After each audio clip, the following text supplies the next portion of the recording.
Just chant small prayers and we'll start. Om Vishnu Padaya Krishna Prasthaya Bhutale Srimate Bhakti Vedanta Swami Iti Namani Namaste Saraswati Deve Gaurvani Pracharani Rushri Shunyavadi Prashrita Jai Shri Krishna Chaitanya Prabhu Nityananda Shri Advaita Gadadhar Srivasadi Gaur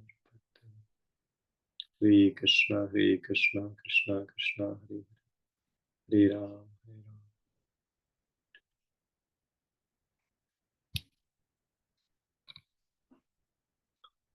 So welcome all the devotees again. Thank you for giving me a chance to serve and share. For next 15-20 minutes, we'll discuss a quick verse from Bhakti Rasamrit.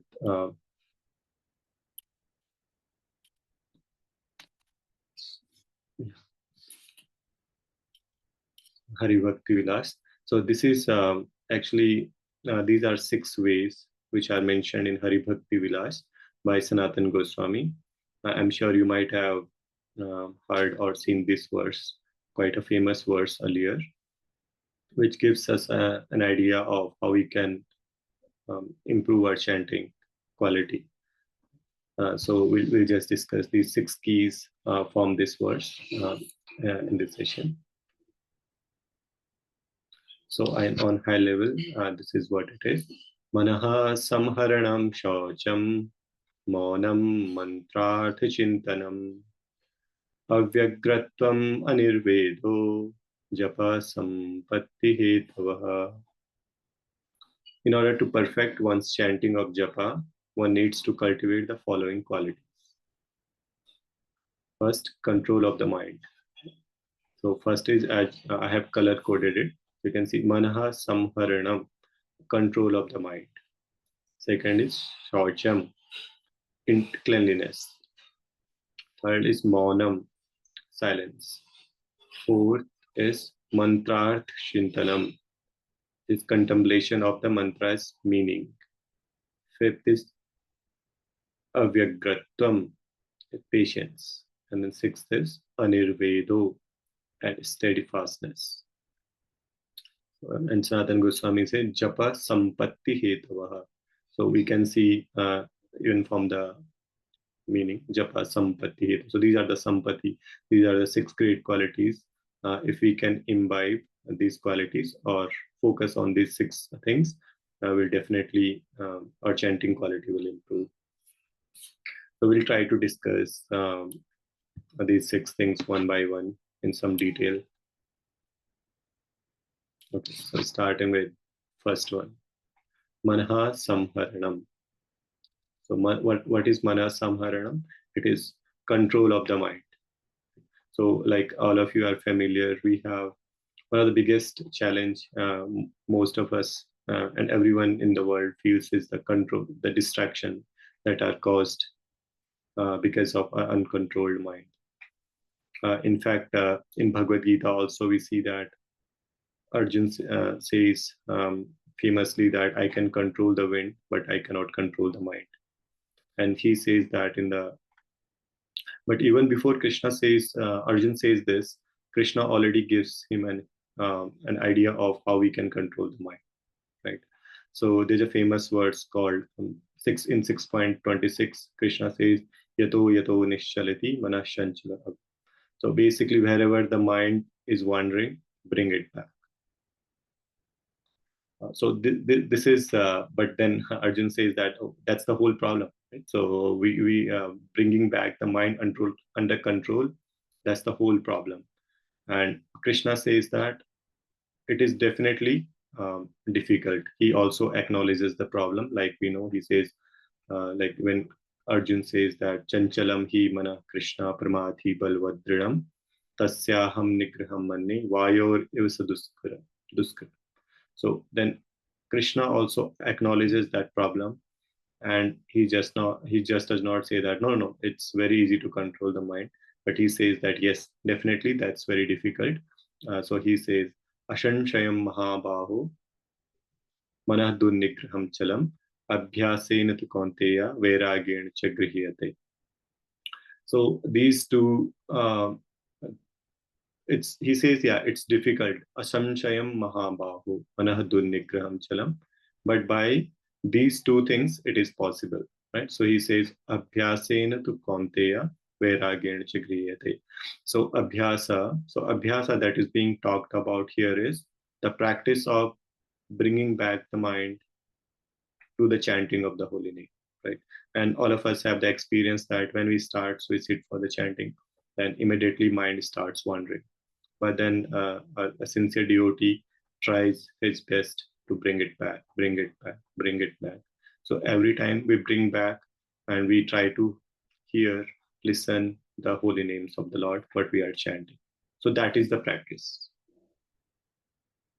And second is the vairagya and chagriyate, basically the detachment. So what is detachment? Basically detachment from all the things which is taking our mind away from Krishna, away from chanting of the holy name. So it can be anything, can be any thoughts, can be our mobile phone, can be anything that is taking our mind away from Krishna. But we practice both the things simultaneously. So we are practicing, okay, focusing, listening to what we are chanting, and then also simultaneously we are doing a abhyasa, that we are doing a vairagya, that we are being detached from the things which are taking us away. So these are the two things which Krishna suggests how to control the mind. And since Krishna himself is acknowledging the problem, the magnitude of the problem is big, but it's only Krishna who is giving us these two solutions. So they are quite potent. And here I mentioned that association of devotees facilitates it. So we should try our best. And all of these things I'm talking, but they are also applicable to me. I also need to improve on these. That as much as we can, as it's practical, if we are chanting in association with devotees, it becomes definitely much easier. That facilitates. So in our case, our sincerity is that our attempt to bring the mind back to Krishna and listen. Bring the mind back to chanting and listen. So usually what happens is when we are casually chanting or when we are not chanting attentively, we don't even bother to bring the mind back. Right? So we are chanting, even we know that we are distracted totally, but we just don't care.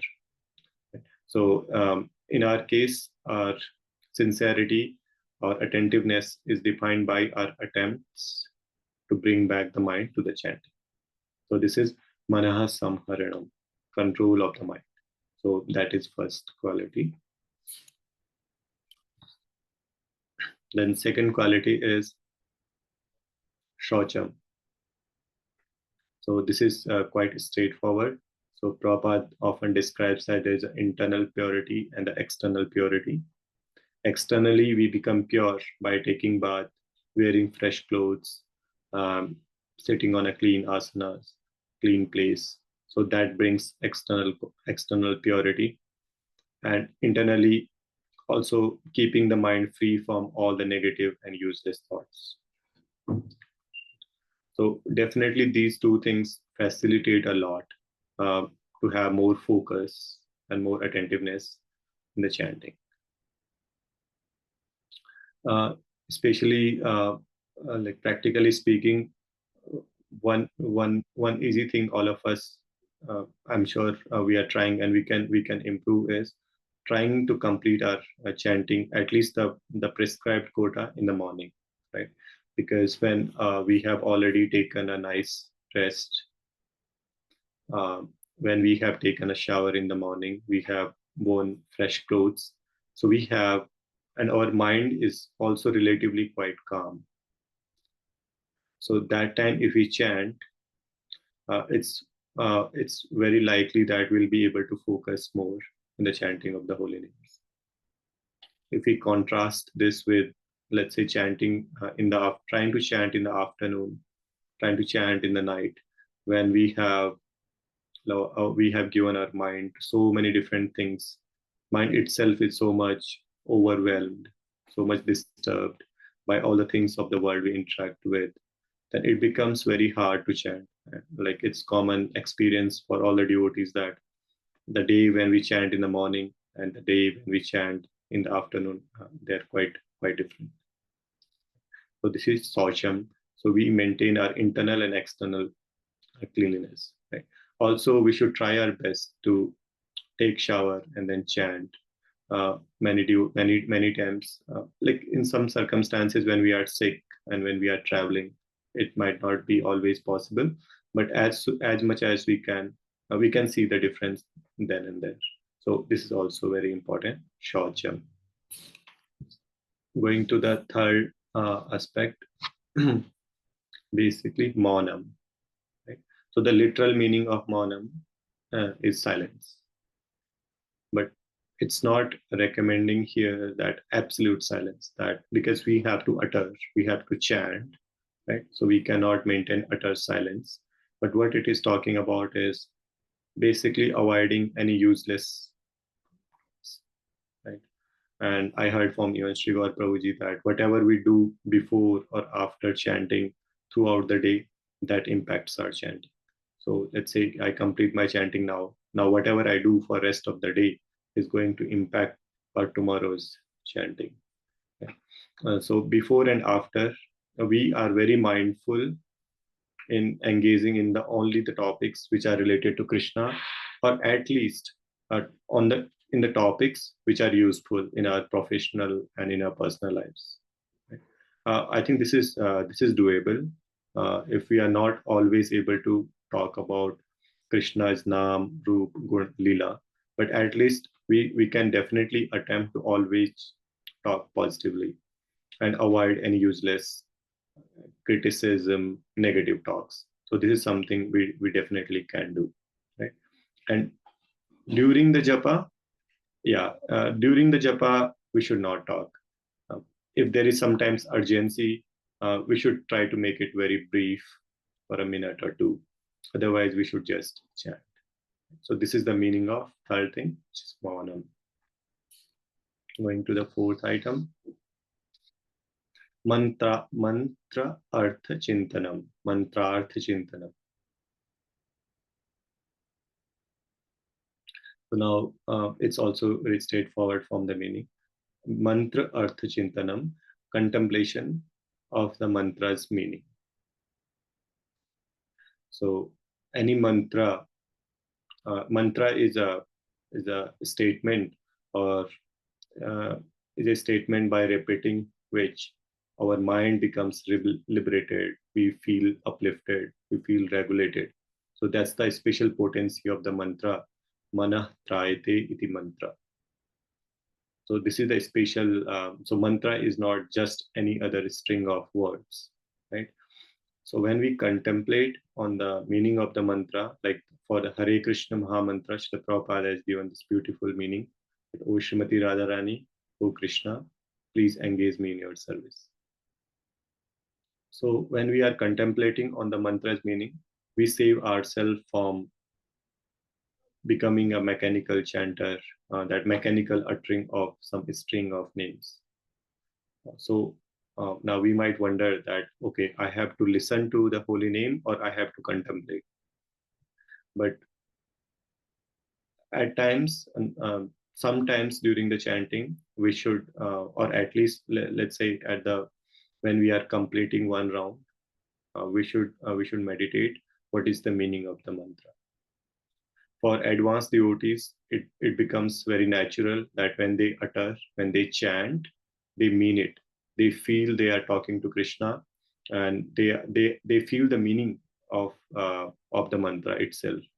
But for most of us who are in the beginning stages, then we have to do an attempt to remind ourselves to contemplate on the mantra's meaning. That I'm here, I'm uttering, but this is a prayer to Krishna and Srimati Radharani that we may be engaged in their services. So this is mantrartha chintana. Okay. Then going to the fifth item here, abhyagratvam. So bhyagratvam is actually sort of restlessness we feel. Right? So our mind is very fickle, very restless, and we feel that we usually feel a rush to complete the chanting, right? I've seen this with myself. So, for example, I've seen at times, let's say there's a cab waiting for me there for office, and cab is going to come in 5 minutes, and I have my one round of chanting remaining. Now it's a big struggle, and we feel that, oh, it's 5 minutes. Usually it takes me 8 to 9 minutes to chant one round, but now it's 5 minutes, and we artificially try to fit in um, that mantra into the into those 5 minutes. So then we rush through that through the chanting, and that actually the entire purpose crumbles there. Right? So Avyagratvam is that we should not rush to complete and finish our chanting, and we should give it what is due time and quality that is required.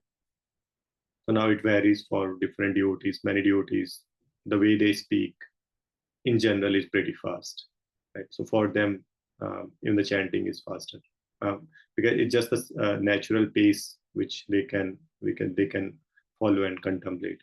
But for some, it is slow. But whatever is our natural pace, we should ensure that we are able to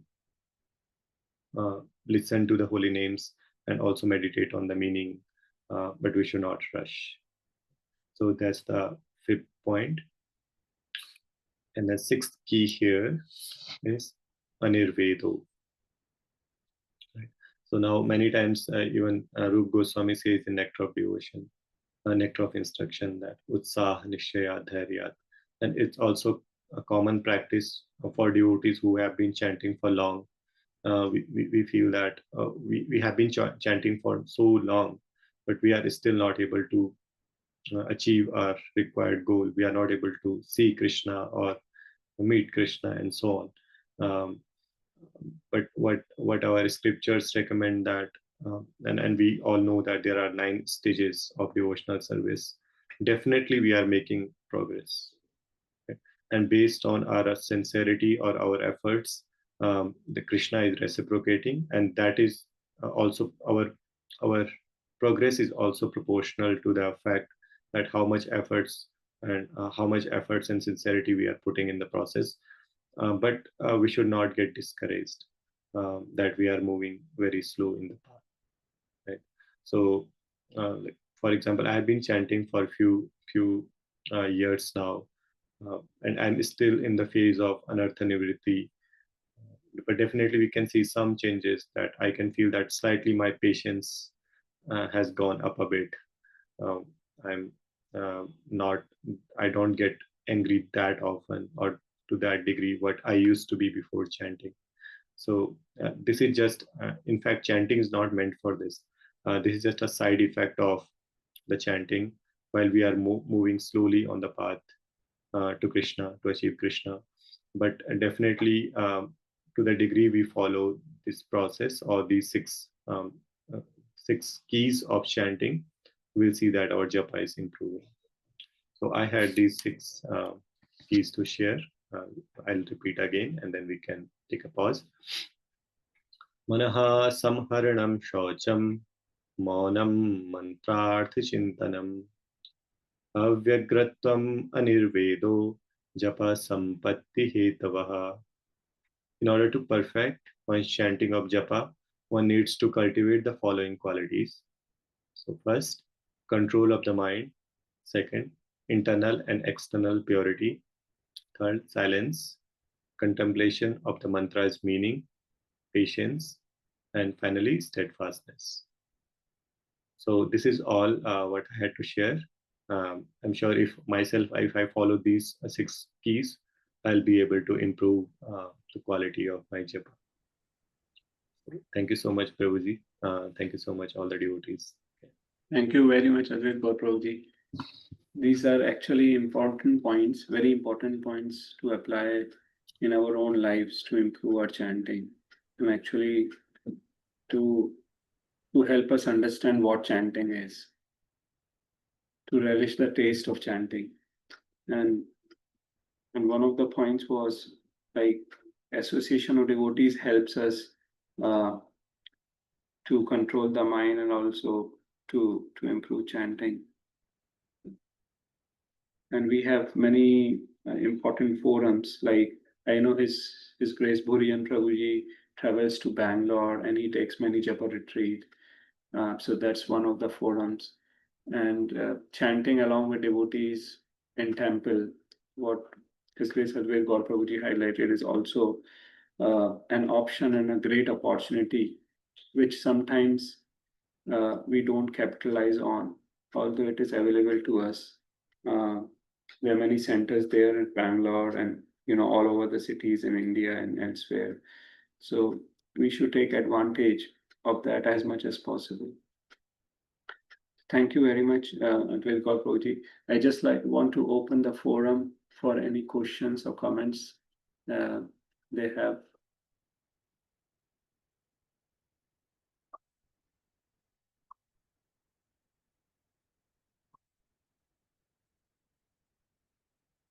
When it comes to Avyagratvam, like patience, it is said that I was reading a translation of this verse by His Holiness Bhakti Vigyan Maharaj in his book Healing Prayers. He kind of highlighted that, and here I see it is translated as patience, to focus, don't rush when you are chanting, focus on the quality. And it is there Maharaj also highlights a point there that you should not do anything else when you are chanting.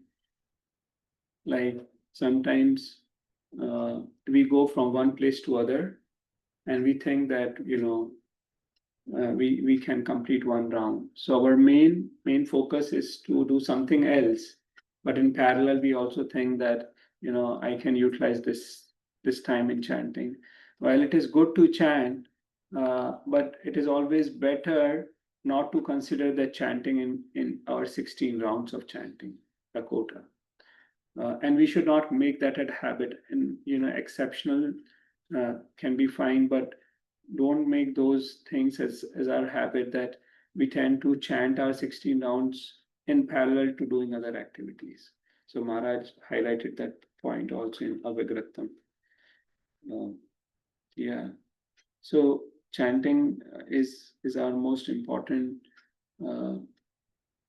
Actually, it is actually not different from Krishna, and it is the best way to revive our Krishna consciousness.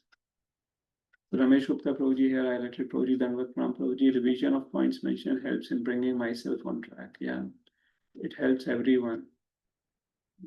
Sudha Kumar Mataji, Hare Krishna Prabhu, Dhanvat Pranam. Thank you for the focus Japa talk. My problem is Avyagratvam, as morning time is the most rust, and I understand the reason is not prioritizing chanting.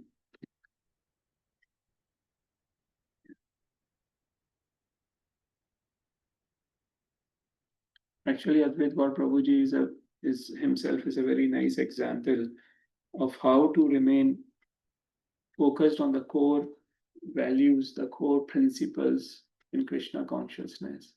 I've seen him being very humble, very sincere, very down to earth, very caring, loves doing different services, and he does services in kind of mode of goodness, not rushing through anything, taking care of devotees, keeping devotee care as priority.